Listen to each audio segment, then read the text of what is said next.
Assalamualaikum warahmatullahi wabarakatuh. Selamat pagi pemirsa Hidup Sehat. Apa kabar Anda pagi hari ini? Semoga Anda sehat selalu ya.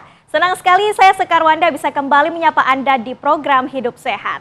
Nah pemirsa, perbincangan mengenai child grooming ini sedang ramai diperbincangkan oleh masyarakat. Berawal dari sebuah buku yang berjudul Broken Strings, yang merupakan buku yang berisi memoir, manipulasi dan juga bertahan hidup. Kita akan mengulasnya, tapi dari segi kesehatan, dari segi sains, bagaimana kemudian child grooming ini dapat berdampak ke kepribadian seseorang. Kita akan membedahnya bersama dengan Dr. Zulfia Syarif, dokter spesialis kedokteran jiwa yang sudah hadir di studio Hidup Sehat TV One pagi hari ini. Halo dokter. Halo, selamat pagi Sekar. Selamat pagi, apa kabarnya dokter? Alhamdulillah baik. Alhamdulillah baik. Nah pemirsa, jika Anda juga ingin bertanya kepada Dokter Vivi, Anda juga dapat mengajukan pertanyaan Anda di kolom komen @hidupsehattv1 di Instagram.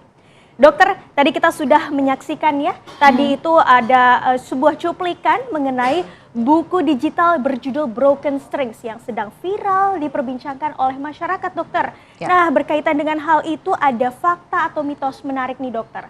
Fakta atau mitos pelaku grooming selalu memiliki karakter manipulatif dan umumnya korban ialah anak di bawah umur. Ini fakta atau mitos sih dok? Ya, untuk menjadi seorang pelaku grooming memang perlu ada aspek manipulasi di situ. Jadi memang ada karakter manipulatifnya dan yang biasanya diincar memang adalah kelompok rentan, terutama anak-anak. Jadi ini adalah suatu fakta ya bahwa seorang groomer, child groomer akan mengincar anak di bawah umur, di bawah usia 18 tahun untuk kemudian didekati dan dieksploitasi baik secara seksual, fisik maupun emosional.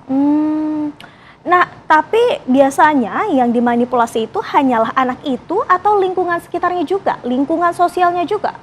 Lingkungan sosial juga biasanya ikut dimanipulasi. Bahkan orang tua atau orang dewasa di sekitar anak merasa si individu yang menjadi pelaku ini bukan menjadi ancaman atau bahaya.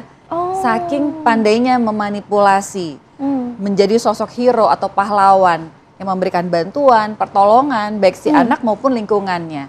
Sehingga memang banyak sekali yang terkecoh dengan sikap dan perilaku child groomer ini. Nah dok, terkait hal ini ada fakta atau mitos juga nih dok. Sosok pelaku child grooming seringkali tidak menunjukkan gejala. Mereka cenderung tersamar di balik sikap ramah, menawan, atau bahkan terlihat seperti korban. Ini fakta atau mitos dok?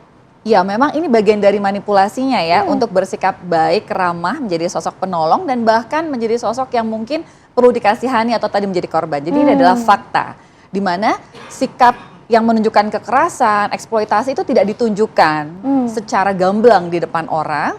Namun ketika dia sudah berhasil mendekati korbannya, dia akan menunjukkan sikap ataupun perilaku abusif, eksploitatif kepada korban. Sehingga korban juga takut untuk speak up.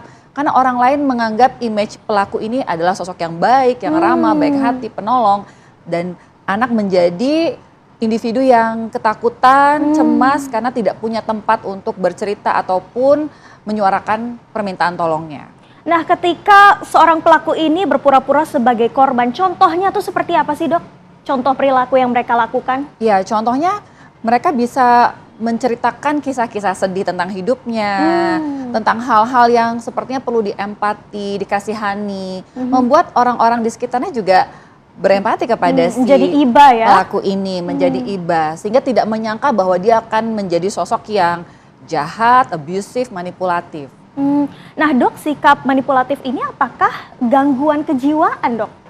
Tidak selalu, karena ini bisa jadi merupakan fenomena ya, fenomena yang bisa dialami oleh individu yang tidak mengalami gangguan jiwa ataupun gangguan kepribadian. Memang ada beberapa gangguan kepribadian tertentu yang punya kecenderungan manipulasi sangat tinggi. Ada beberapa gangguan kepribadian, tapi tidak berarti orang yang manipulatif berarti punya gangguan kepribadian atau gangguan mental. Oke, nah dok ini ada fakta mitos lagi nih dok. Manipulatif yang sudah kronis akan berusaha memisahkan korban dari teman, keluarga, agar korban merasa hanya pelaku yang sayang kepada dia. Ini fakta atau mitos? Tapi jangan dijawab dulu dokter. Kita harus jeda sejenak dan pemirsa usai jeda kita akan kembali membahas mengenai child grooming. Tetaplah bersama kami.